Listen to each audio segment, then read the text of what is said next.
We live, shouty. We live, baby. What's happening? Hot Breath Live, we out here. I'm comedian Joel Byers. I am comedian Yoshi in the building. Oh, that's quite a last name you got there. Is that a family In the name? Is that building. Mr. in the building? Mr. Yoshi in the building. That's what my mama called me. That's what my daddy called me. That's what my grandpa called me. You know what I Mr. mean? Yoshi in the building. Well, we out here. Welcome back to Hot Breath Live. Every Tuesday, we on here breaking down comedy specials and giving y'all joke feedback as well. This is the For Comics by Comics channel. We giving you that inside insight you can't get anywhere else from the industry, from working comedians. We ain't just out here blowing smoke. We ain't just out here talking about specials without watching them. I ain't throwing shade. Last week we talked about Cat Williams' special, which if you haven't heard, there's a separate clip of it on our YouTube channel. You can watch that, or you can watch the full live stream on our YouTube channel. But Yeah. there was another channel out there talking about Cat Williams. You ain't even watch it. Were they talking about Cat Williams or Ali Siddiq? Oh, Cat Williams. Oh, they were talking about. We're talking about Ali Siddiq today, but yeah, but they ain't even seen it. They ain't seen it. they ain't even seen it. They just trying to catch a wave, fam. They just out here on some clout chasing, which is fine. It's got plenty of views. It's got more views than we got, so maybe there's something to that. Maybe there's something to. Let's just talk comedy without doing comedy. That's a good idea. That's a good idea. Oh, this is great. Oh, we already got people in here, yo. We got Tony Baloney. We got DC Rants. We got Comic Lead Funny. Jordan Wilson in here. Woo-wee! Tony Baloney, that's such a great name. This is a... Oh, and apparently that Tony knows DC Rants. So this is going to be dope. Oh, we out here, Hot Breathiverse. Good to see all of y'all. So... let's get into it. I mean, should we jump right in? I don't know what I mean, we got the. I mean, we can jump right into it. I mean, first of all, I will say just off the rip, Ali Siddiq is probably one of my favorite working comedians at the moment. Like, off of watching his career, I don't remember watching him. He had a special with had something with Bill Bellamy way back in the day. Mm-hmm. That was I think it was they were on a road trip and they were just talking, and I was like, who is this dude, right? And this was before I even thought about doing comedy. And then years later, years into doing comedy, I got to see him work. And I was blown away by the version that I was seeing in YouTube videos versus the live version. Mm-hmm. And it was incredible to watch Master Chef level comedy and the comfort level that he was on stage. Mm-hmm. And it felt so easy. He made comedy look like it was just, he's just saying words and people are just laughing as if they're but that obviously there's work involved. But man, this special out on YouTube called Domino Effect is the shiznits. It is. Yeah, it is. Yeah. It is. Yeah, it's so good. Yeah. It is. I feel bad. We didn't people are still coming in here. I didn't want to jump the gun on them. But we jumped right in. Both you and I are both super excited about this special. Maybe we should play the trailer for them just to give them a taste if they haven't seen it. Just to give a little context, because we do got peeps still rolling in. Josh Ward said, "What's up, fellas?" Dubs General said, "I've seen that set before and it was different every time." Yeah, Every time. Yeah, I've seen it before too. Yeah, I think he came to the Punchline. I went and watched him at the Punchline, but Reggie, who runs sound at Punchline, told me every set was different. He said he did 6 shows that weekend and every single show was different. And they all killed. I watched 2 of the shows and he did an hour 10. all different, all Yeah. different. And here's Yeah. the thing: I heard parts of this special in between those 2 hours, right? Mm-hmm.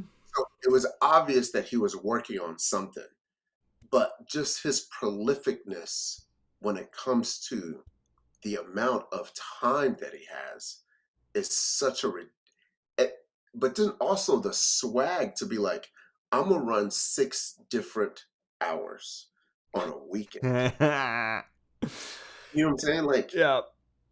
It's another level. Tony Baloney said, "Who are the 103 people that disliked his special?" oh, Hilarious. haters. Hilarious. Yeah. So let's play the trailer for people if they haven't seen it. And if you have, the trailer is still, it gives you a dope overview of it. And also subscribe to this channel if you're not. And while we are playing this trailer, share this YouTube live video. Hit the like button. Let that algorithm show them some love so we can get in the rhythm of that algo. And then Mhm. share this video. We're Oh, trying to hit yeah. 50,000 subs this year. And you Oh, sharing it is going to help us do that. But as you do that, oh, let me bring Yoshi in here. There he is. Let's play the trailer. This is the beginning of my street pharmaceutical life. So it's 1983. I'm 10 years old. This is when I find out my daddy sells cocaine. Ivory and James got on gun holsters, and ain't nobody got no shirt on though, but they got on gun holsters. And I'm saying, boy, this is a gangsta ass game of Monopoly they playing. My daddy said, you scared, and pulls out a 2-shot Derringer. Black and white, pearl handle. He said, now here, if somebody come in the house, you know what to do. I said, no, I do not know what to do. Who you been talking to that told you I know what to do? I am 10, I do not know what to do. Because see, the reason why I tell my stories the way I tell them, because see, people, they glorify the shit. I'm gonna tell you the hard shit that happened. So these young boys know, hey man, you can get into the shit if you want to, just know some shit gonna happen to you. You know, I turn around, it's a lady standing there. I'm like, hey, how you doing, man? Bam! She punched me in the goddamn jaw. So I push her, I'm like, bitch, what you doing? And then the dude jump on me, and I'm fighting both of them. I'm like, I'm fighting a goddamn dope fiend couple out here. You can't lose no more dope. This is a matter of life and death. Oh my gosh. So there it is. There's the trailer. And for those of you that don't know, it's available on his YouTube channel now. But, bruh, that tells it all right there. Basically, his story of how he got into drug dealing at the age of 10. And it gives you a good a good taste of his storytelling style. I mean, it is show, don't tell. That comedy writing rule of showing and not telling, he shows it just in a way that's so raw and authentic and funny, by the way. And funny, very, knock dead funny. yeah. I think so. It's funny because I feel like Ali Siddiq has had these like career moments a little bit, Mm-hmm. whereas like the last time he blew up was Mexican on Boots. And when you go watch Mexican on Boots and you listen to that story, everything about that story is so detailed. Like Mm-hmm. it has so much detail to it. And the details that he tells you puts you literally in the position of where he was as he's going through all of this. And that's why he's so prolific. His style of bringing you in. And that's the other thing about Ali Sadiq. Very different than Earthquake. Ali Yes. Sadiq takes his ever loving time. Yep. You are not going to rush anything he says. Mm-mm. And I love that. It's such a comfort level. Just like I think in watching him in Atlanta, as he sits down on this chair, it's about 15 seconds for him to say anything. and he's just him getting comfortable in the chair, just a little bit of wiggle, just like you know what I mean? And Yeah. he's like, and then like his first words are like, "Hey, how y'all doing?" Yeah. He did that in And his then Comedy Central special too.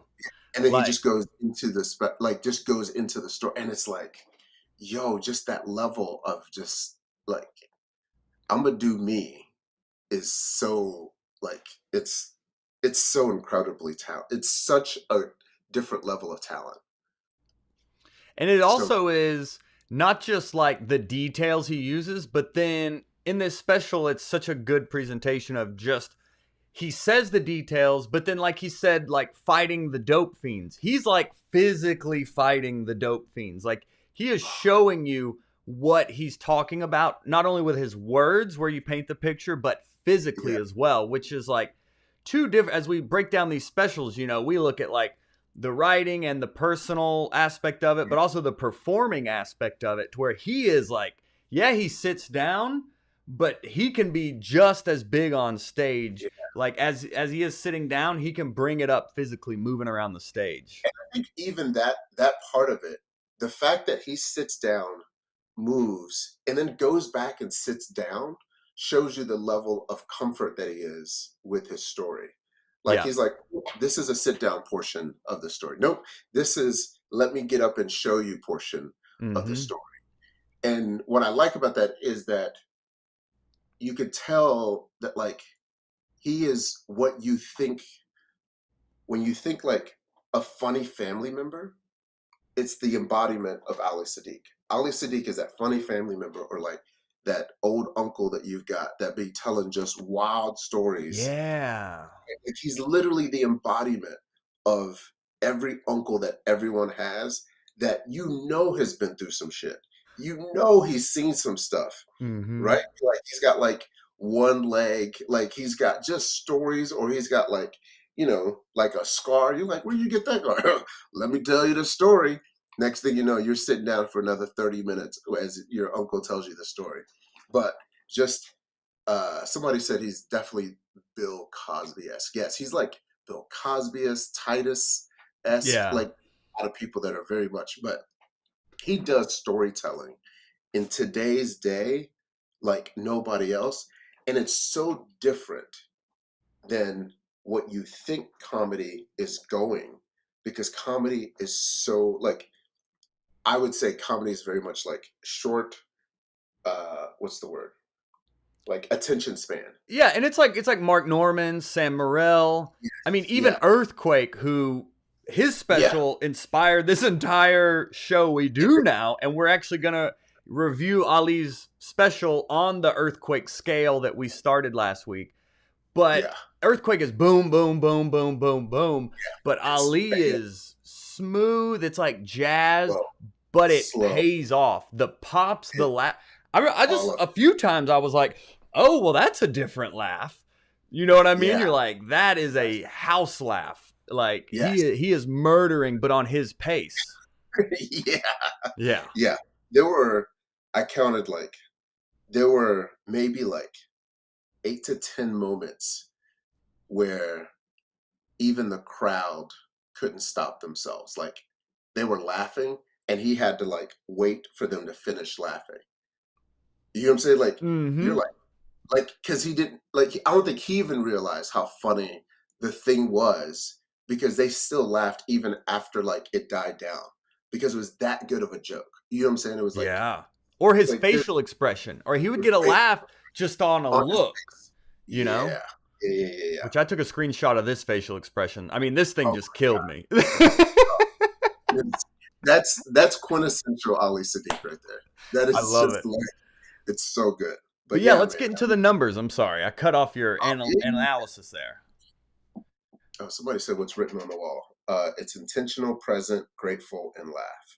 It's just the way that I think about my days. I just try to be intentional, try to be present, try to be grateful, and then laugh at it. But yeah, that's what's on my wall. I love it. Um, so the numbers. It's an hour. The special itself is an hour 20 minutes, Mm-hmm. but the end of it, he actually does a little bit like it's almost like a blooper reel. or just like another version of a part of the set. So it's actually kind of cool just to watch a different version of that. So the entire special is an hour 15 minutes, so it's 75 minutes long, and he had 405 laughs, and at that pace, that's 5.5 laughs a minute. Now, that 5.5 laughs a minute at his pace, it's not like he's getting laughs really per minute. They're like 8 to 10 spots where this dude literally gets laughs like every single word that comes out of his mouth. It was just like bam, bam, bam, bam, big pop. Again, bam, bam, bam. Like the laughs are staggered around in the special, but they're staggered in the right places. It was incredible to watch. Like, like what I really like about it is he told you what was about to happen, and then showed you, and then you still laughed at Mm-hmm. Yep. it. And when we talk about laughs, some of these are long laughs too. This isn't like brrr, it's like ah, Yeah, ah. They're like tidal yeah, waves of laughter. tidal waves of laugh. And one of my favorite things about this is the first 3 sentences of the special literally set you up for the entire show. Yes. I mean, it was so good. It was just like, it's almost like it was like a scientific research. It was just like, I'm going to tell you this thing, and it's going to affect everything else that I say from here on out. But just what it was itself was just a good observation about his own, like, I just recognized this thing about what happened in my life, and I'm going to tell you a little bit about it and how I got there. And then hour 15 into the story. It was so well done. Yeah, it's like you said before, maybe before the show, is like you can see the movie. Like this is literally like it's like a movie that he's telling us in like a 3-act structure that is hilarious. Hilarious. Yeah. Yeah. I mean, like, So the numbers you said is basically an hour 20, and he was it's an hour 15 minutes. hour It's an hour 15. 15 minutes. The special says it's about 20, but there's about 5 minutes in the beginning. At the end, sorry, that's Right. like a repeat of another story that's Right. in the Yeah. special That's already. true. Yeah. So After the credits. Yeah. yeah, it's almost like after the credits, like the Marvel thing to do. But yeah, 405 laughs uh, within that whole thing. And I counted the pops. There were about 9 pops of just huge laughs, like just big, like, I mean, what I would think to be applause breaks, but just where he had to like stop before going on because it was just that well executed of jokes. But Mm-hmm. yeah, Yeah. House laughs, as we call it in the biz. house laughs. You'll Yeah, get there, yeah, young gun. You'll get there. We call those house laughs. yeah. Yeah, I mean, I think my favorite part about the special is how specific everything was. He Mm-hmm. left no detail unturned. And what I like about Ali Siddiq, he's also not afraid to put names to everything. That's what I liked about that Mexican with boots. I still remember, anybody know CC? You know CC. Just like this is specificity of Yep. like CC is the guy that you go call who's got the knife in jail. Like I remember that like vividly of how funny him just going around, you know CC. Yeah. See, just but like it's that style. But yeah, the specificity that he uses in his storytelling is magical. And he says in the special that he uses real names because all of these are true stories. So he's like, Yeah. you can ask them this. He's like, all this is true. And that's how he's able to use real names. Oh, it's so good. So this is the moment everyone's been waiting on now. It's time to do what is on the earthquake scale? On the earthquake scale I mean, of 1 out of 5 earthquakes. on the earthquake scale, this is a certified 5 out of 5 earthquakes. 5 Certified. out of 5 earthquakes. Yes. I This could. special is like legitimately the definition. This is the definition for any comic who's like, oh, I'm a storyteller. Yes. This is the storyteller special. If you ever be like, oh, I'm a storyteller, I tell long stories, I don't have any jokes, or I can't write all these jokes for my story. Boo. Yeah, you Yep. can. Watch the special. Yep. And then, Watch yep. the story style of this special. It's Yeah. 5 out of 5. I couldn't agree more. You know, we started this last week with the Cat Williams special, and you and I had different ratings. But this one, you know, I couldn't agree more. I think it's 5 out of 5, 100%. And I try to go into these reviews unbiased. You know, I want to watch it as a working professional comedian. I'm a fan of Cat Williams last week, you know, and I gave him 3 out of 5 earthquakes, you know, so I like to be subjective about these, separating the kind of me being a fan of this comic from the work. This is another level. Like it's up there with the Earthquake special. Like Earthquakes is like 35 minutes. We said, you know, his is boom, boom, boom, boom. This one, hour 15, and Yeah. it does not disappoint. There's no lulls. Wow. It's at Ali Siddiq's pace. Yes. Right? Yep. His pace. Earthquake just is a fast-paced comedian. Yep. Right? So he's going to give you, hey man, it's like a boxing match kind of thing. Yeah. It's an earthquake. It's a natural disaster. It's like, this is a sit down, oh, we're about to have a good time. Like I watched the special 3 times. To your point, first of all, first one was just like, just let me watch it just as a casual fan. Second was I watched it as a comedian. Like I try to find the jokes. I try to find where certain things were, if I could see things coming. And then I watched it a third time, like as a specialist. I was like, I got like deep into like the joke structure. It didn't disappoint even the third time through. I was laughing at the same stuff all the way through because of how detailed and just organic all his stories were. It was so good. Such a good stuff.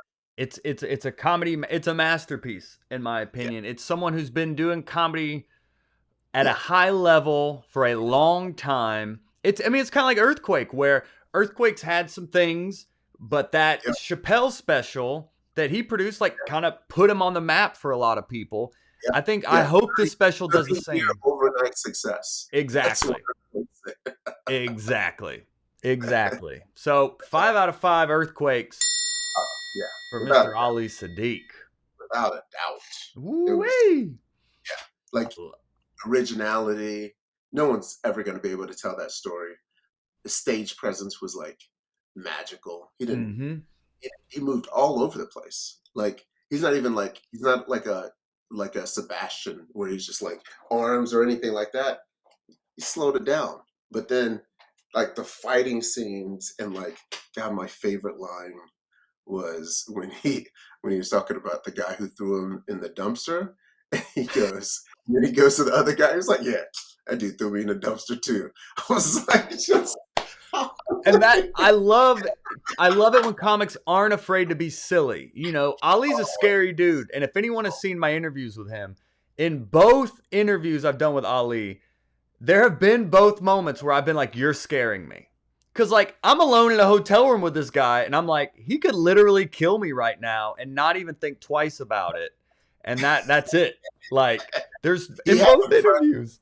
He has a presence about him that is so, like, assured of someone who doesn't take any shit. Like, pardon my French, but, like, he's not a guy to be messed with. Facts. Like, he is but he's also so comfortable with himself and who he is. But also, like, at the core of it, he's just like a regular everyday dude that's been through some shit that loves telling these stories. Yeah.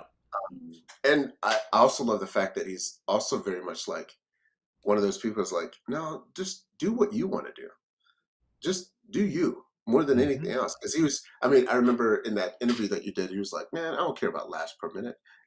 He'd hate that we had a number on this. Yeah, he really would.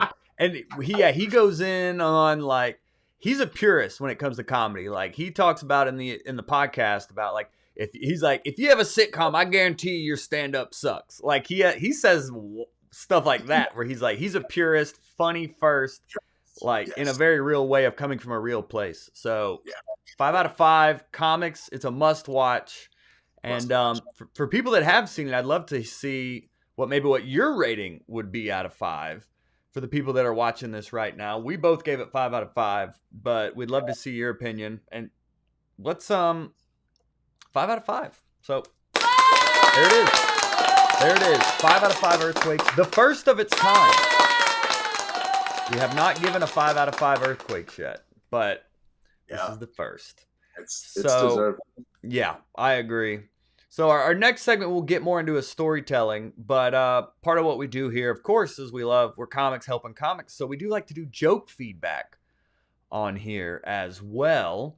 So we'll do a joke feedback, and then we're going to break down one of Ali's stories from the special and show you guys how you can start to tell stories like Ali. Well, maybe, I mean, we will say like Ali Siddiq. You can learn from what he does and make it your own, but you're not Ali Siddiq. Just watch the special, and he'll answer that question for you.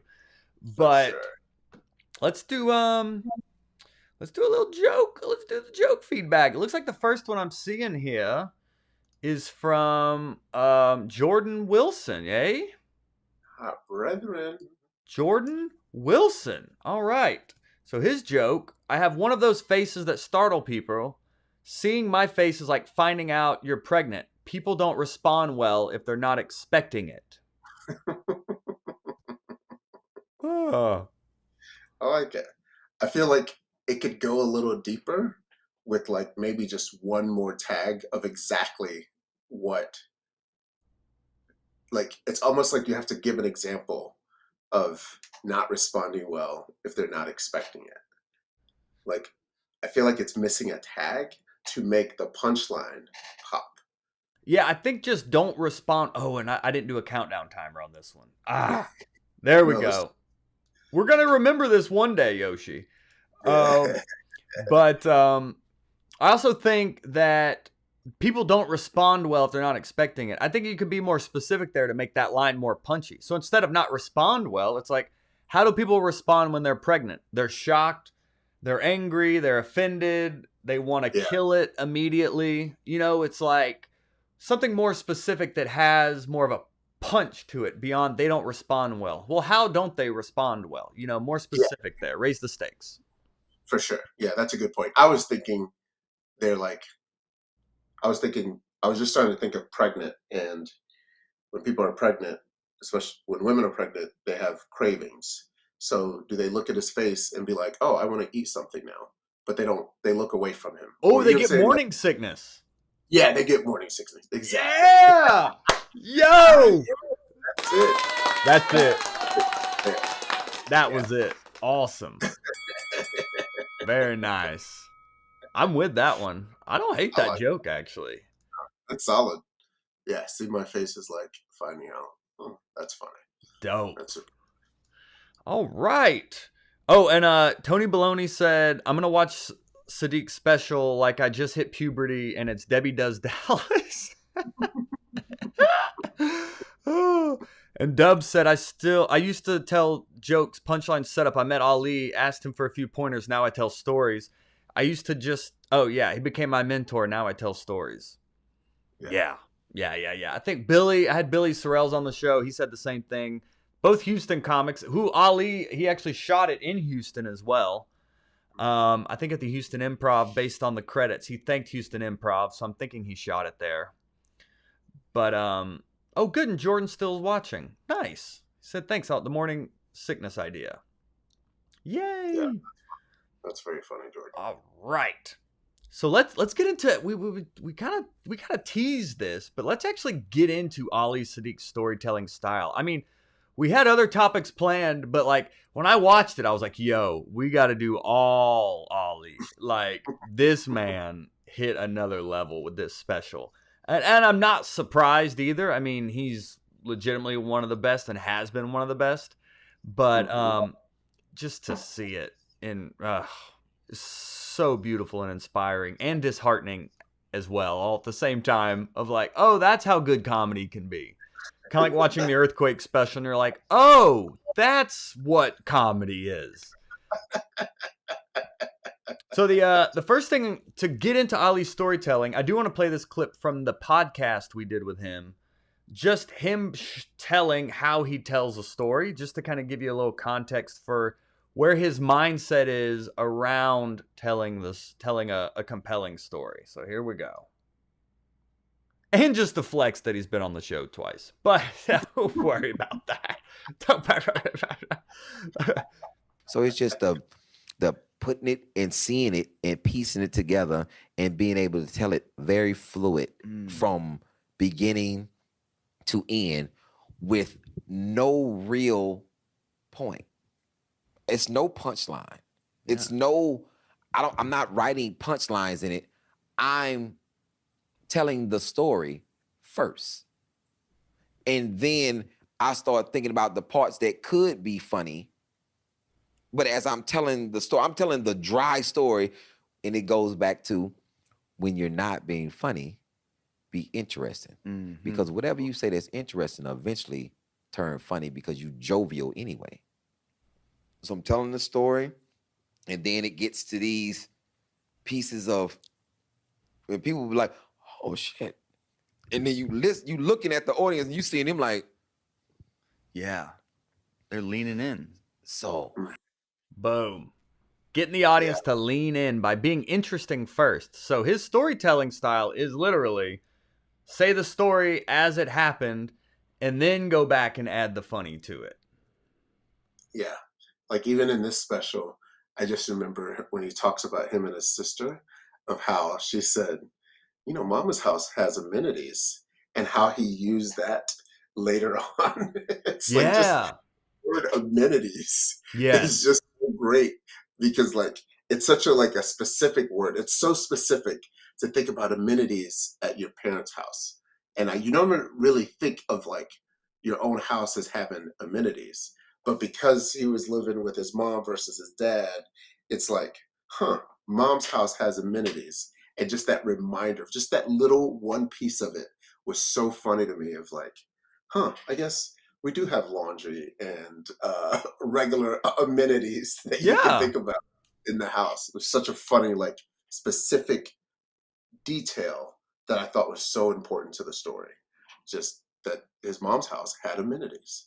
Every word paints a picture, and that's why literally every word counts. Like every single word matters in stand-up, and it can really be the difference between a laugh and a lull. It really can. So the fact even he is like, yeah, I tell the story dry, but then I go back and add the funny. So many comics are like, well, I'm a storyteller, so I don't really have punchlines, but it's ironic and creative because I'm a storyteller. It's like, nah.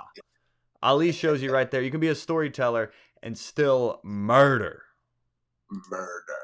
Murder. Oh, Michelle said her storytelling is I start with the end first. Nice. And then Andy Gunning said I become a storyteller by accident with this waxed hamster bit. Oh my God. I heard it this weekend. It was hilarious. Oh, yeah. Andy Gunnins? Yeah. Yeah. Seen it. Like the long version, and then he shortened it into a 5-minute bit. It was freaking hilarious. It was so good. Was that at the World Series of Comedy that you killed? Is that the one you're talking about? Yes. That's the one you're talking about? Yeah. Out there representing the Hot Breathiverse, murdering these festivals. Yeah. And he was out there too, man. So was Steve Peters. Steve Peters was out there. I love hearing that. Yeah, man. So there's a lot of brethrens out there. I love hearing that. And let's watch one of his stories from the special. What do you think? Do you want to like kind of now that we know he tells a story, I think it's good for comics to see it in action now that they've heard the context of how he creates a story, how stories are written, where a lot of the time, and I heard Christopher Titus say this, not on the podcast yet, Chris.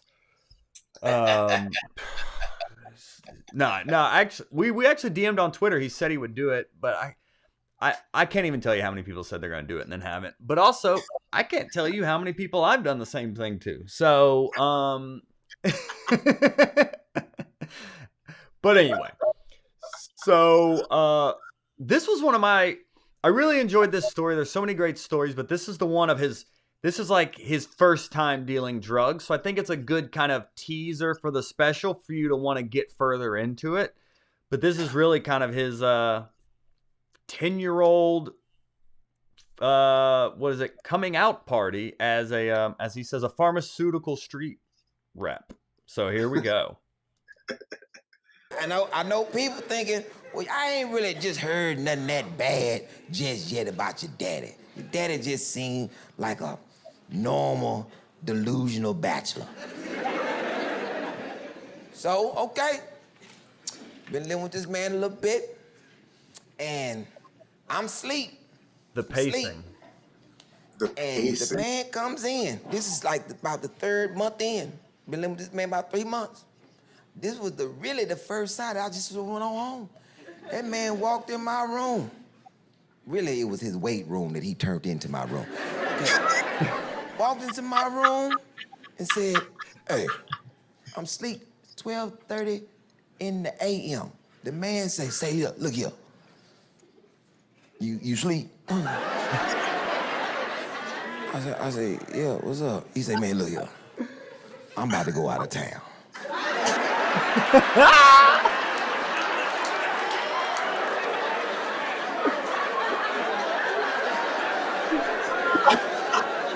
Man, I got to go to school tomorrow. Shit, I know you got to go to school. I said, I'm going out of town. I ain't saying nothing about you.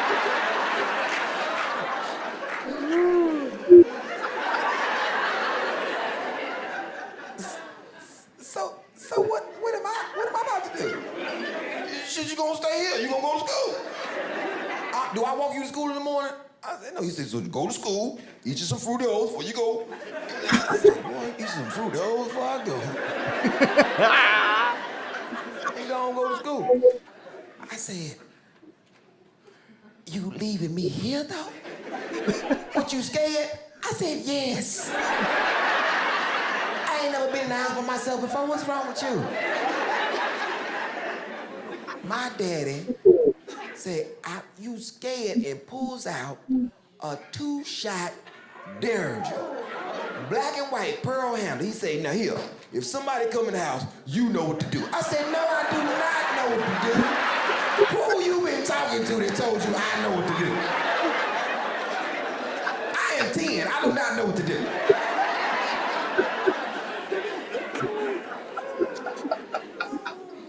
He said, now look, that's all preliminary. Now, I got some other things I need you to do. Now, it's gonna be at this back door. Some people gonna knock on this back door. Keep the chain on the door. It's gonna be $15. You get their money, you go upstairs, you get the stuff, you get that to them, close the door, lock it. I'll see you tomorrow.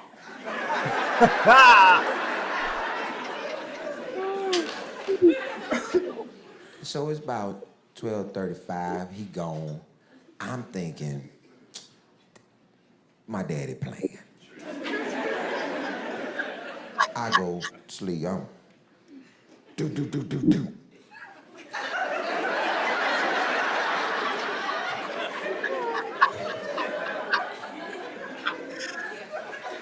What's up? Man, I need I get 15, go up, lock the door, go up there, do the business, boom, go back. I'm back asleep. Do.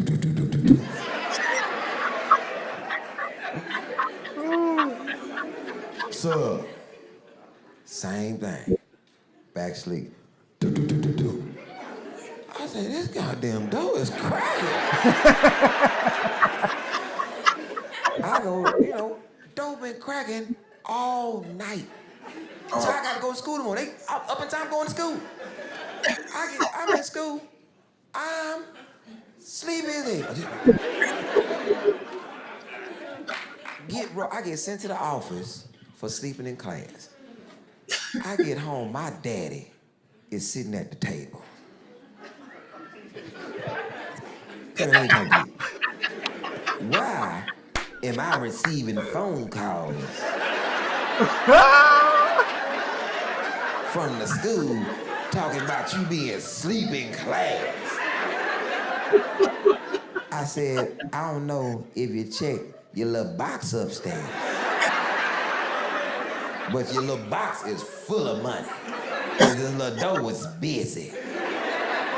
My daddy said, shit, it was like that.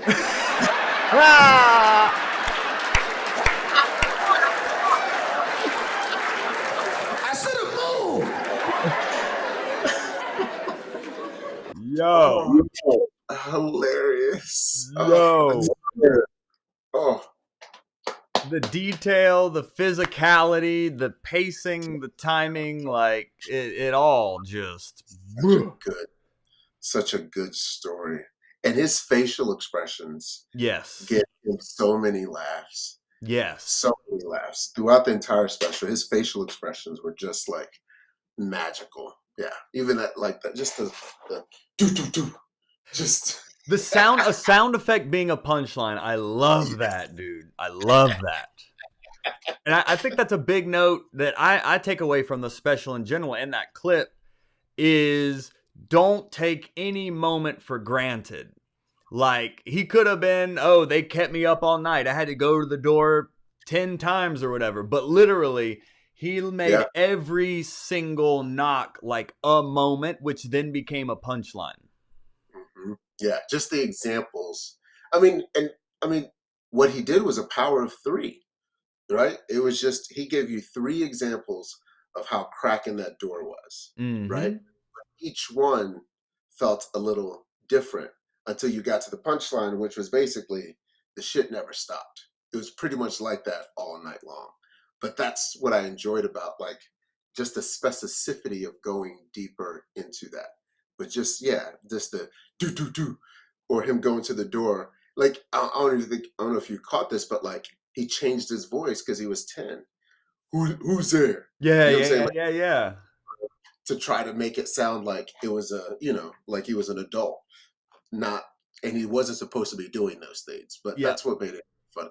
Yeah, he used his voice really well too, where he can be a little soft, and then he can get real loud and big with it too. Like, he uses just and I think people watch this and are like, oh, that's all you do with storytelling. But he even said in the podcast, it's like he spent, and I hadn't heard we've interviewed over 400 comedians. I hadn't heard any other comedian say this, but he spent like a year working on specific skills. So it's like, we talked about him sitting down because I think the first time I interviewed him, his Comedy Central special just came out. And he opens it up like he does this special, where he's literally just sitting in a chair. He's just like, what's up? Like, this is his Comedy Central debut, and he's just like, what's up? And I forgot where I was going with that. What were we talking about?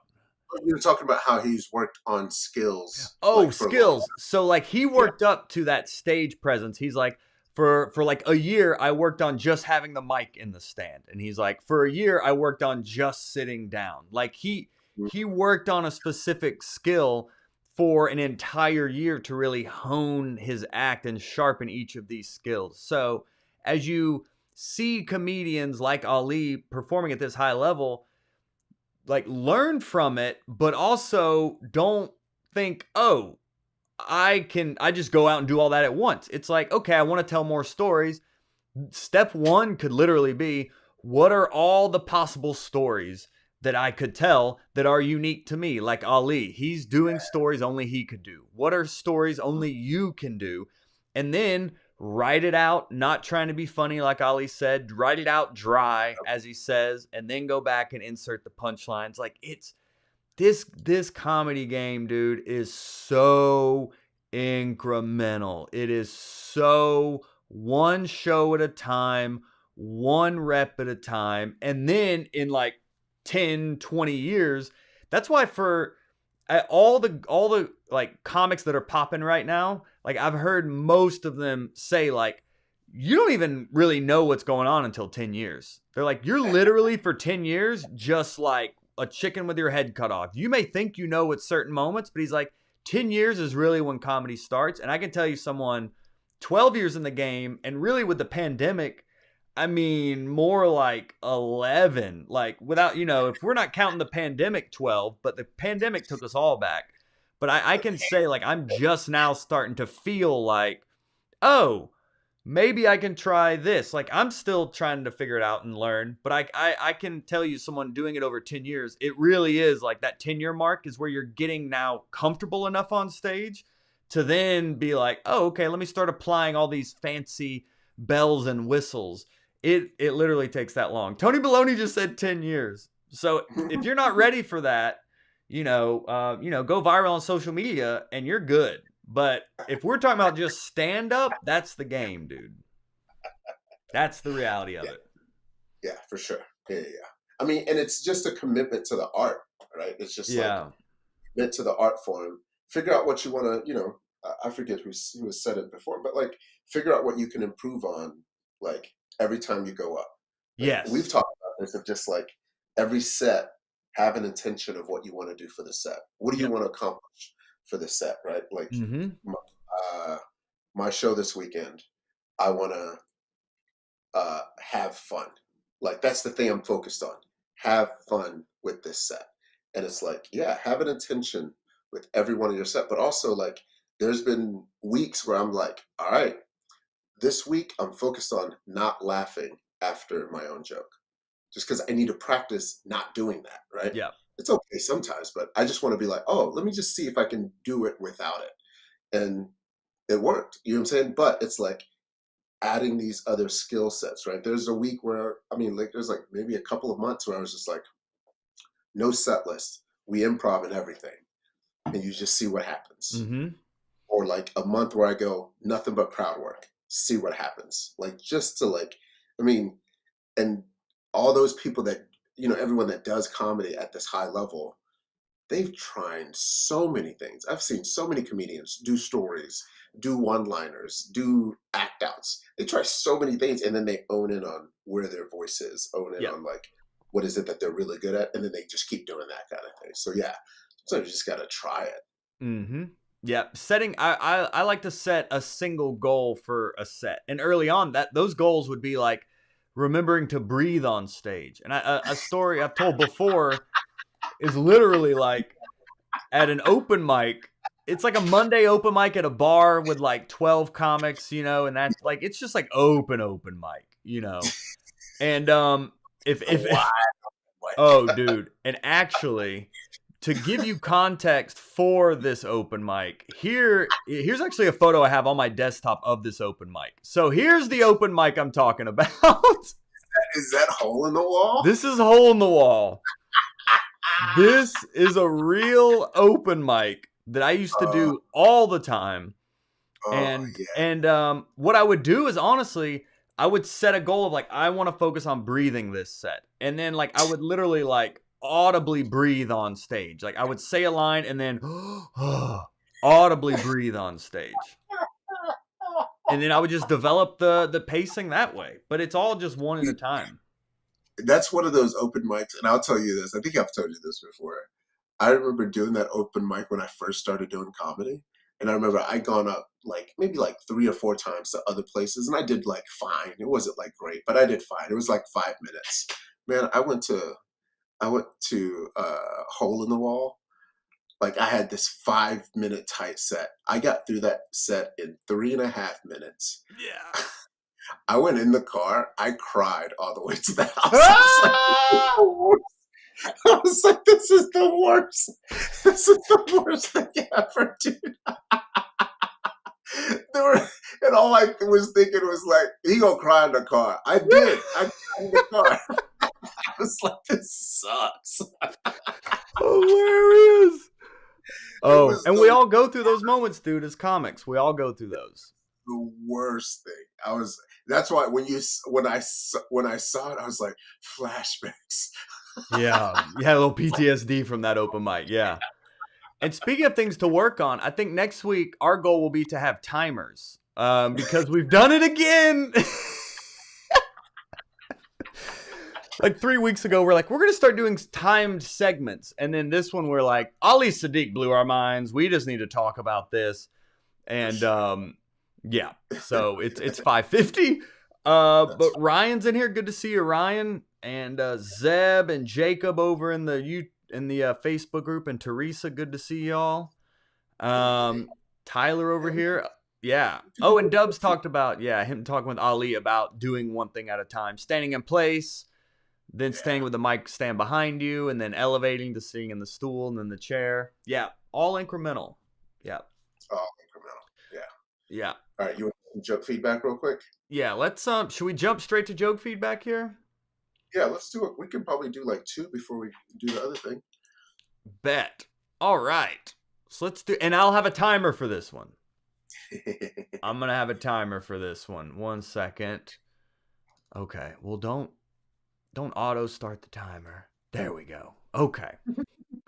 So we had Jordan, Lee Funny, comic Lee Funny. Here you go. All right. Shaggy has really ruined being a dad for himself. Whenever he catches his kids doing something wrong, they have the greatest alibi. It wasn't me. All right. Mm-hmm. I get it. I think the only thing would be it's very much like observational about something else in the zeitgeist versus making it personal and giving your own take on it. So that's number one. It's like maybe Shaggy influenced the way I've been a dad. So whenever my kids catch me doing something wrong, I'm like, it wasn't me, kind of thing. Yeah, I like that too, of him personalizing it. Yeah, and then it's just relying on you knowing Shaggy. So like there's a specific reference there that the whole joke hinges on, which is it's not always great to, I mean, I'm not saying it's wrong, but if a lot of people need to remember Shaggy from, it was me middle school. I think Yoshi, that was probably college for him, but hilarious. Who just said that Shaggy and Scooby-Doo line? Someone just said, I thought it was Shaggy from Scooby-Doo. Yeah, I mean, you have to, like, that's what people are going to think. If you don't make the reference, like, that specific, that's, people are just going to think it's whatever their name reference is. That's what's hard about those jokes. If you don't know it, it makes it hard. Yeah. Oh, and that was, Hot Breath OG Jody Carter as well. So thank you, Jody, for chiming in there, my friend. I like what you said. Let's sneak in one more joke here before we get to our flowers. And Tony's talked about Pablo Francisco a few times. Yeah, I would love, Pablo would be great on here. Talk about just a force of nature on stage. Incredible. That's what I think about Pablo. I was about to say Pablo Escobar. Pablo Francisco's comedy. It's very fast and furious. Yes, for sure. Who was it? Rick McCarthy I'm seeing here. A little about me and my mother. A little about me. My mother is actually a Roman Catholic nun. Obviously, she gave up the calling for family. I'm guessing that's where the curse comes from. That or the booze.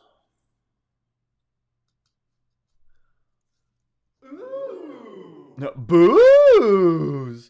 A little about me. My mother is actually a Roman Catholic nun. Obviously, she gave up the calling for family.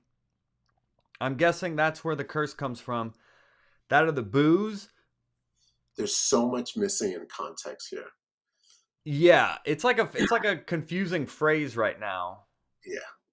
We need a joke structure, set up, punch, set us up to think in one direction, and then the punchline creates a surprising second direction. Yeah, I think it's where the curse comes from, but I think there's an assumption that we know what the curse is. Oh, yes. Clear about what curse you're talking about. Is it the curse from being a Catholic? Is it the curse from calling as a family, as a, being a mom? Or is it some, it can't be the booze because that's what you're comparing it to. So, yeah, it's just not clear. Maybe he's the curse. You know, maybe Rick is the curse. Him being born is the curse. You know. Yeah. But yeah, there's just it's first for like an overall joke note. It is like joke structure is set up and punchline. You're setting up the audience thinking one direction, and the punchline creates a surprising misdirect. That's like joke structure, but the joke premise is kind of your North Star. That's like your thesis. That's like, what is the joke about? What is the nucleus of this joke? And right now, we don't even know what the premise is. So it's tough for us to even give you a specific note. So ask yourself, what is the premise? What am I trying to say here? And that'll help you to find the joke structure. For sure. And then also, you don't need like a little about me. Right. Just go with mother. Like, it's just, it feels like filler. And sometimes that's one of the hardest things is, something I still struggle with is using too many filler words. But I recognize that one way to get rid of filler words, at least for me, is to say the joke out loud. And then, like, once you say it, then you be like, oh, did I really need those words to actually say it? In like writing, it looks great. But when you say it, you're like, I didn't even need that. Record yourself, and then you'll be like, probably didn't need it for the joke. Like you said, right? Every word matters. Yeah. Does a little about me matter for this joke? Exactly. It doesn't. Yeah, that's a good note because Ryan actually had asked, he wants to break the habit of like the no and naws and the yas, all those filler words after jokes and stuff. So hopefully that helped out Ryan there and anyone else watching. Yeah. Nice. Oh, snap. We're about to give flowers, but let's give flowers to Smooth the King. He said, yo, since we're giving flowers, I'm so grateful for Hot Breath. You guys have helped me so much through my first 6 months of comedy. Aw, thanks, fam. Smooth the King. I love hearing that. Yeah, man. That's Hot awesome. Breath versus Ouchia. So, yeah, we are giving flowers. Who are you giving flowers to today, Yoshi? My flowers, it's probably very similar to last week. It's because I love it when comedy community is like just gives it up for each other. My flowers is going to be to the World Series of Comedy. Ooh. These dudes are just super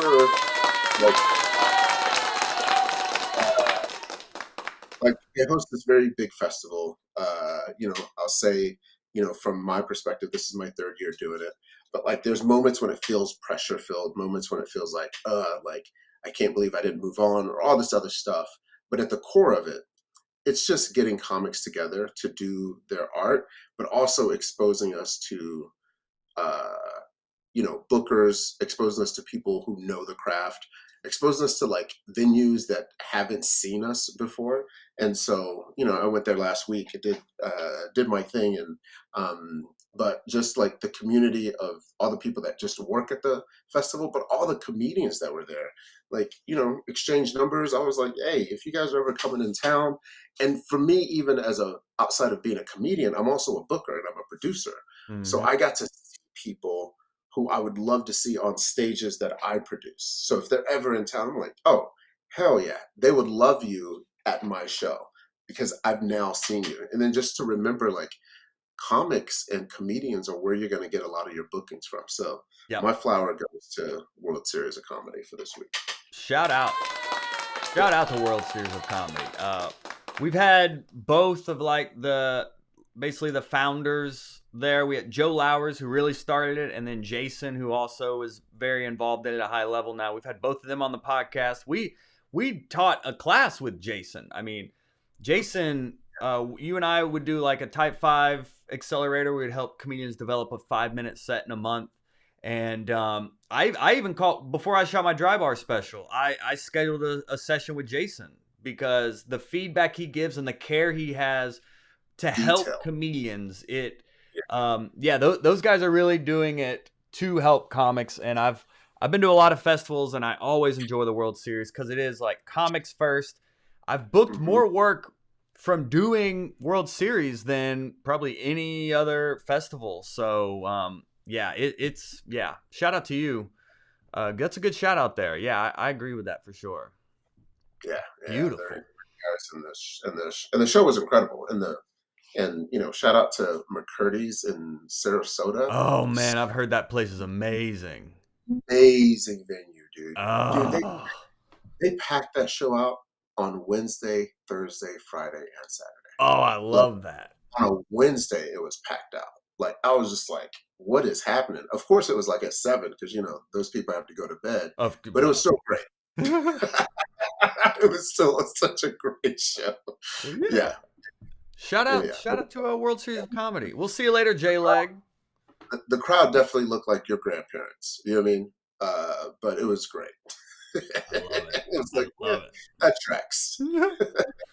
And my flowers are gonna go to Patrick Seaman. This guy is he has a good sense of humor too. Patrick has been in the Hot Breathiverse. He's one of the OGs, and he's always wanted to get on stage. And then he finally did it this past week. He did Hot Sister and Sandy Bernstein. That show I went up to Maryland and got a standing ovation on.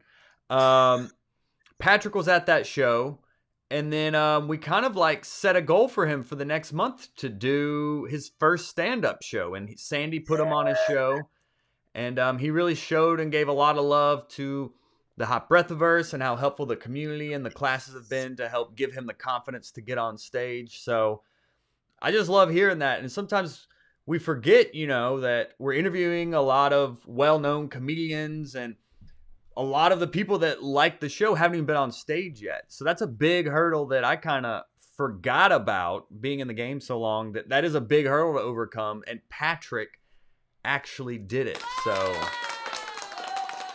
salute to Patrick and Sandy for giving him the opportunity. First step after you write is to get on that stage. Yeah. And then I always say, you're going to know whether you want to stay in or not stay in after that first time. And no matter how it goes, either it's kind of like that runner's high that they talk about, either you enjoyed it or you did not. Exactly. Yeah. And it's just starting. A lot of comics go and watch for a little while and then get on stage. Or if you don't know how to find a show, there's Zoom shows, of course, but then you can just Google your city and comedy open mics. Or, you know what? I performed at music open mics. I performed at karaoke shows. I performed at poetry open mics. Like, I just performed where there was a stage and a microphone. So if your town is too small or whatnot, I'm sure they have something, karaoke, something that you could get up at. Trivia night. You could even try there and ask the trivia host if you could do a few minutes. It's while he's taking a break, just be like, "Can I do some comedy?" Yeah. Absolutely. And you said, your flowers last week were those Facebook groups about coming to specific cities. If you just search the city on Facebook, you'll probably find a Facebook group where they have their own community and shows that you can do. Mm-hmm. Facts. Cool. And he said, can you please repeat the name? Oh, Sandra said, can you repeat the last name of Jason? Jason Rowland. I'm so sorry. Yeah. Rowland. Yes, Rowland. And I may have just said Joe and Jason. So it's Joe Lowers and Jason Rowland are the guys over at the World Series of Comedy. Yeah. Oh, nice. Okay. Nice. Very nice. All right. So can you do a little joke feedback? Do you need to run? No, I can. Yeah, let's do it. Okay. So a few jokes here. Oh, and Jody had a good tag for that guy. My mother was a nun. She gave it up for me. So that's why God has cursed me. Oh, yeah. So do you see joke structure? He's kind of saying the same thing, but more in like a joke structure way. Nice. Yeah. I see that. I like that. Oh, and Sandra said, please do a podcast on comedy festivals and what value comedians can get from them. Also, which festivals are must do. Yeah, I've got a few questions about festivals, so I think that is irrelevant, and that is a good topic that we could probably dive deeper into. For sure. Interesting. Yeah, that's a good idea, Sandra. So let's see. We had Lee Funny. We had Ryan. Oh, Rick. Let me see. I think this may be. Is this Mike? No, this isn't Mike Marr.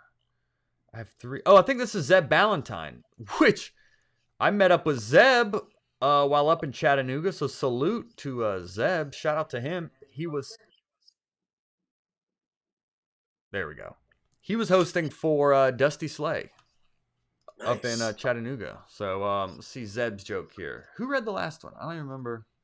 I think you did. I'll read it. Okay. I have 3 kids and my wife wants a 4th. For 3 months, we've been trying a lot to get pregnant, but we've been unsuccessful. I haven't told her, but 6 months ago, I got a vasectomy. Okay. That feels more like a confession than a joke. That does. That seems, yeah. So I love how personal this is. I like the details in it, but I think the surprise element that you got the vasectomy feels obvious. I think what I'm trying to figure out is if there's another way of saying that in a more surprising way. Yeah, I mean, maybe just getting to it quicker. I mean, I have 3 kids and my wife wants a 4th, but I don't have the heart to tell her I got a vasectomy, or the 4th child is a vasectomy, or we should name the 4th child vasectomy. Yeah, that's funny. I don't hate that. Yeah. Yeah, I have 3 kids, or even like I have 3 kids and my wife wants a 4th. I don't have the heart to tell her that after kid number 3, I got a vasectomy. Like, just like play out what you did based on, it's like after seeing kid number 3, I got a vasectomy. Or like after experiencing kid number 3, I got a vasectomy. You know what I mean? Like, just raise the stakes just a little bit. Yeah, and getting to it quicker. I think that we edited out a lot of that filler to get to vasectomy as well. Yeah. Nice. Nicely done there, though, Zeb. Thanks for sharing, buddy. Oh, Erica said I usually write after watching y'all, but now I'm going to watch Ali. Nice. Yeah. I'll tell you now, it's I tried writing after Ali, like just story wise, and there's some stories that I've been wanting to tell, and I'm kind of a mix of stories and like I don't want to say one liner, but like it's quicker jokes. But yeah, it was definitely like inspiring just to watch him and the detail that he puts into each one of those stories was so good. Bruh, it's just That's what I another. remember about Titus. I saw him on something on YouTube where he said, like, it was either Titus or it might have been Jeff Foxworthy was talking about stories because he did stories. Just saying, just write out the story, just say it in like the most mundane way. No, it was Roy Woods who also said that too. On the podcast? Yeah, it's on the podcast. We just lose track of all the sauce. The names you just dropped. Of like, was it Jeff Foxworthy or like? No, it was Roy Wood Jr. That's right. It's like. Have you heard about Roy Wood Jr. and this Walmart thing? So what? This Walmart. The Juneteenth stuff. Yeah, I saw Kev on stage post about it. Not Roy Wood. What happened? They attributed it to Roy Wood Jr. They basically said they took it down because Roy Wood Jr. called him out on it. But it was like, he was just like, I was just making a tweet about how ridiculous it was. So and they stopped the Juneteenth stuff? I think they stopped it. Wow. But like, they attributed them stopping it to a tweet from Roy Wood Jr. Whoa. I didn't say anything. Like, he was like, that wasn't originally me. I was calling out somebody else who brought it to my attention. But it was just funny. Just like, because, comedians are like, this is hilarious. Here's my take on it.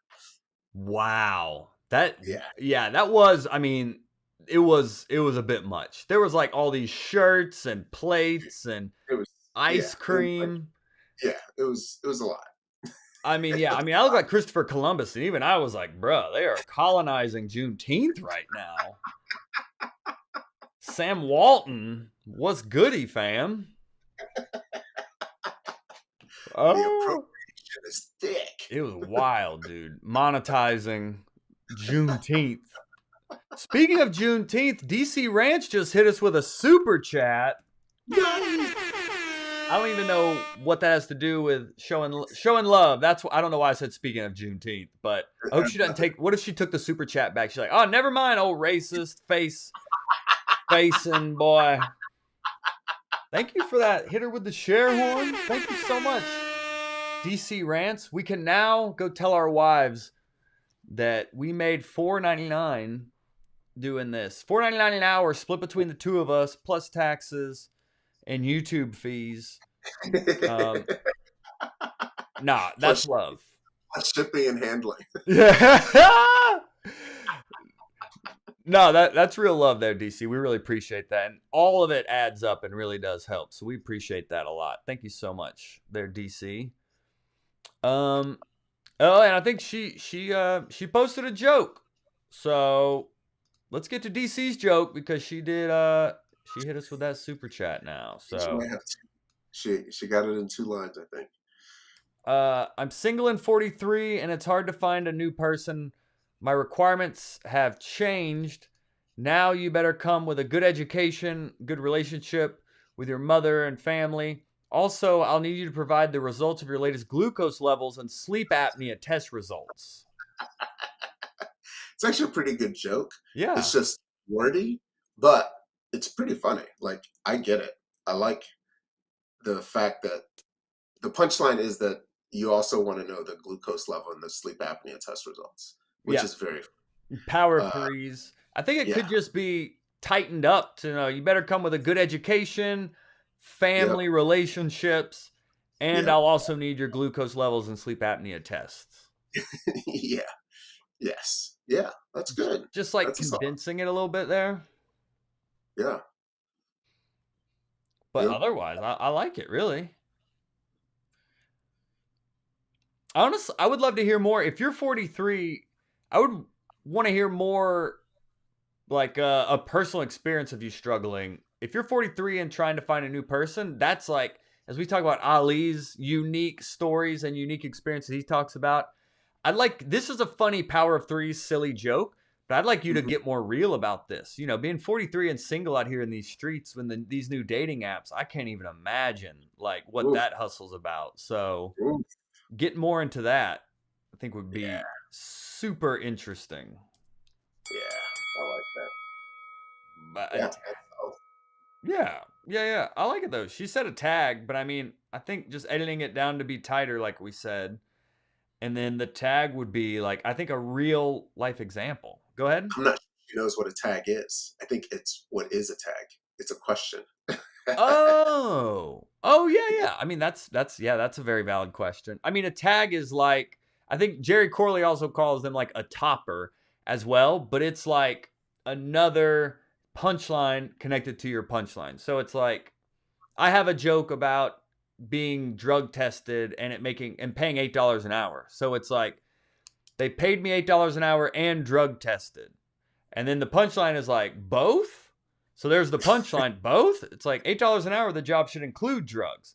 So it's like the punchline, and then the tag is that it should include drugs. So it's like an additional punchline that's based off the first punchline. If that, did I describe that effectively there? It's just an additional joke that doesn't need an explanation, that doesn't need another setup. It's basically you're adding more punchlines. Think of it, a tag is more punchlines to an already established punchline. Yeah. Like you said, it's all connected to that initial setup. Like it's another punchline for that setup. Good call. For that setup. Yep. Nice. Oh, and that's why I wanted to add the part about punching you in your sleep. Oh, last part of the joke. I'm too old to be punching people at night while they're sleeping. Oh. I like that. Yeah. 43 at night while they're sleeping. Yeah. That's funny. Mm-hmm. That's funny because that's what you were dealing with being 43 is you've got people who have sleep apnea. Because I'm assuming that happens with people who are older. That's really funny. Like the things you're worried about dating when you're older. Honestly, DC, I think this is part of a bigger bit about like you dating when you're younger versus dating now, and like what you're worried about when you're young is like getting caught by their parents, and now you're worried about their sleep apnea or something. Yeah, you're worried about a sleep machine, a sleep apnea machine in the room. Yeah, yeah, yeah. Very That's nice. I'm with it, DC. Thank you for sharing. Oh, and Steve Polgar in here. You're not late. We only started at 5, so you're only an hour 15 late. No worries, Steve. Um, nah, you're good, fam. Thanks for that's jumping hurt in my here. eyes. It's always good to see your pretty profile picture in here, Steve. Um, We had some other jokes up top, didn't we? that's Yeah, what I we was got through. looking for. So we had that. Zebs. Something about getting zits at 30. I don't know who that was. I think this one's Mike Marr. I believe. Oh, and Jacobs is the zits at 30. But I think this one's Mike Marr. And I think Jacobs is after. Wait, did you read? Who read the last? I think you read the last one. Okay. I graduated from one of the most prestigious art schools in the world. The other day, someone asked me how much I make. I said, that's kind of personal. Well, if you must know, I'm an artist and I make stick figures. Just got it. Um, You just got it. yeah, it's stick figures, like 6 figures. Oh.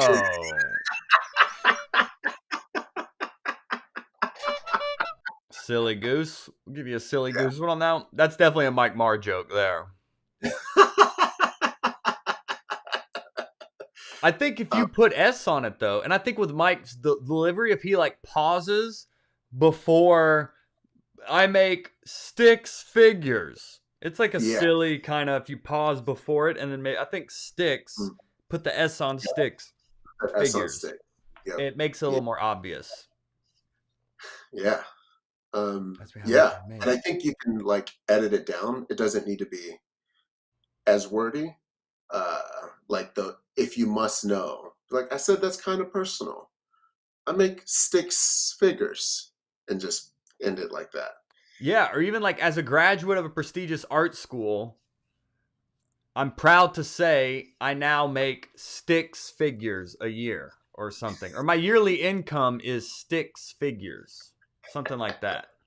The more you say it, the funnier. Because I'm so funny, right?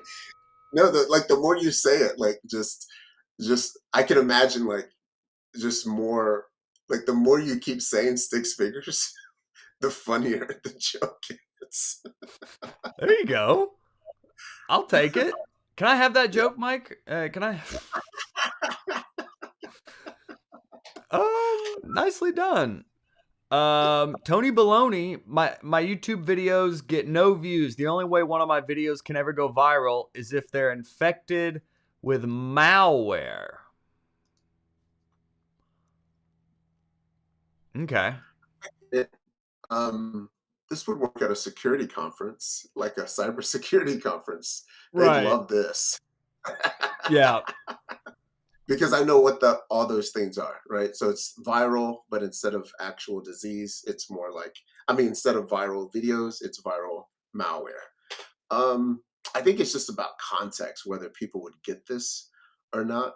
Mm-hmm. I actually wonder if you went the other viral, the only way that people can go, my videos could ever go viral is if it had COVID versus the malware cybersecurity, because that feels like more in the zeitgeist of a topic. So that's my Yeah. only thought, but not bad. But kudos for ending with the punchline. You know what I mean? Yeah. Like, so he ended with malware. So he actually, I think the joke, if you know malware, like you said, I think you may be able to get the reference. So structurally, I'm with it, Tony. Yeah, structurally it's there. Yeah. It's just more, is everyone going to get what malware is? Exactly. Yeah, and Jacob said that's a nerd joke that I liked. Yeah, Jacob liked that one. Yes. Speaking of Jacob, here's Jacob's joke. I'm still getting zits at 30. I wash my... Wait, I'm sorry. I read the last one. I'm sorry. No, you didn't. You read the last one? Yeah. Oh, okay. Well then, never mind. I'm not sorry. Sorry, not sorry. All right. I'm still getting zits at 30. I wash my face with the best soap Walmart has to offer. I swear every day I wake up with a new constellation. I can check my horoscope by looking in the mirror. Okay.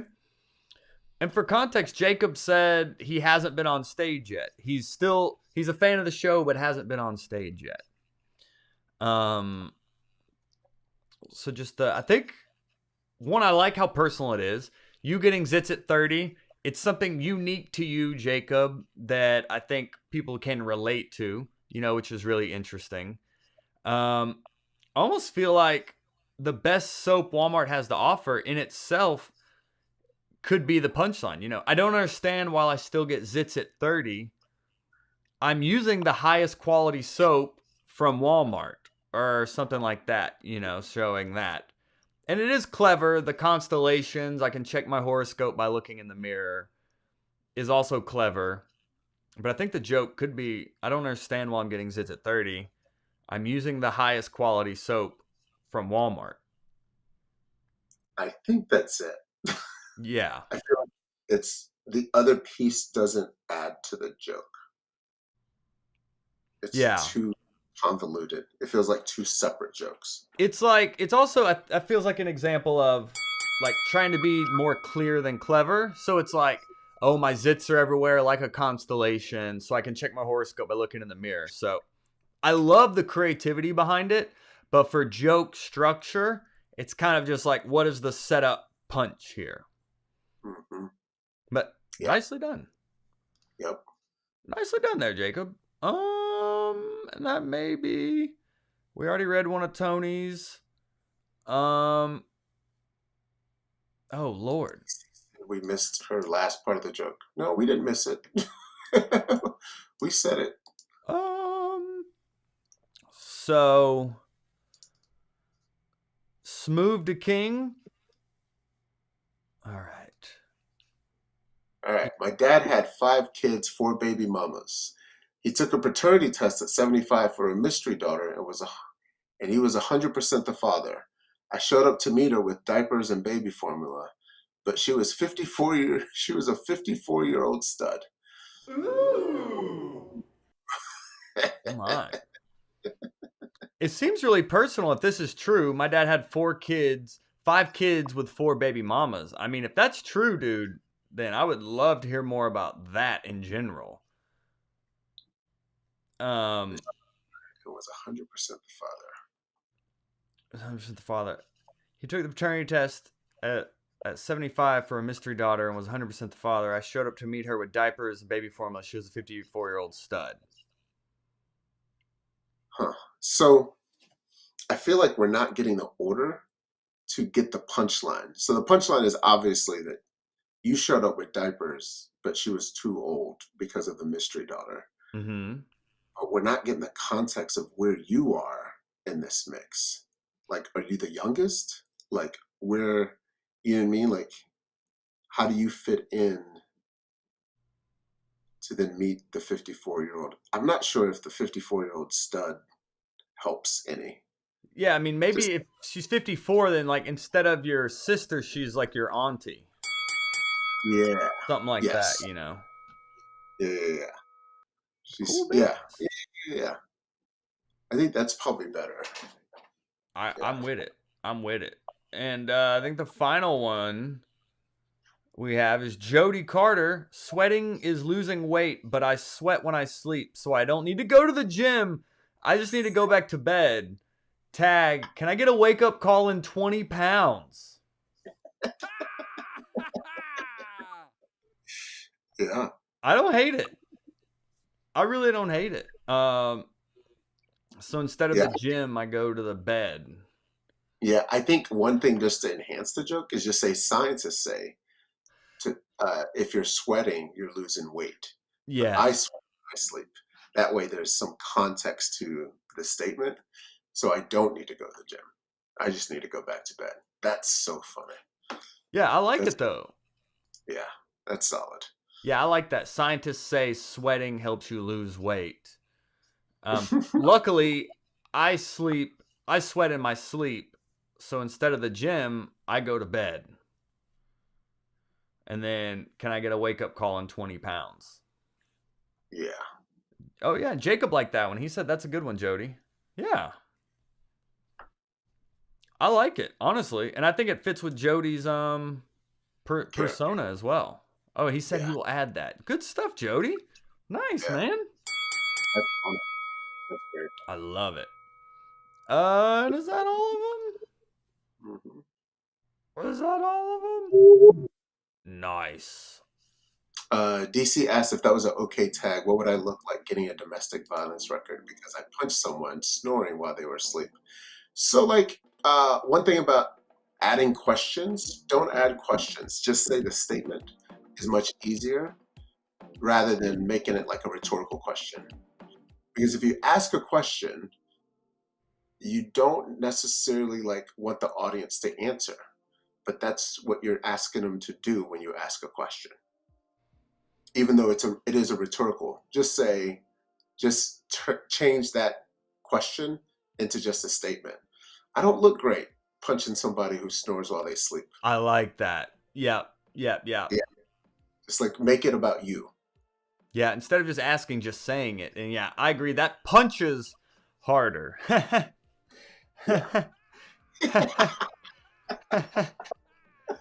But really, yeah, I do like that. Just making that little adjustment there. Yeah. Yeah. All right. Should we land the plane? Let's land it. Let's land it. We went over about 30 minutes. But Yoshi is not only a father, but he's also a soccer coach. So he does take valuable time from his children being a father figure to do this. So we will not compromise his families. Thanks. But thank y'all so much for hanging out with us. You know, we do this every single Tuesday right here at 5 p.m. every single Tuesday. So please join us then. Join us at 5 to get joke feedback as well and not an hour 20 later. But we do appreciate y'all. Please do subscribe to this YouTube channel and share it with your fellow comedians. I will be back live on this channel tomorrow at 10 a.m. to do our Tell a friend. Write 10 contest we do here every single Wednesday at 10 a.m. where we get a new word and write a new joke. And then at 5 p.m. I'll be doing my live Q&A on this YouTube channel. So nice. And if you're in the Dallas-Fort Worth area, I will be at the Dallas Comedy Club this weekend on the 28th and the 29th. Hey, let's go! Boy. Your boy's a headliner out here. Trying, man. We trying to be out here, man. We love it. Well, ladies and gentlemen of the Hot Breathiverse, subscribe and share this. And I'll be back tomorrow at 10 a.m. We love you all so much. Yeah, appreciate y'all. Bye.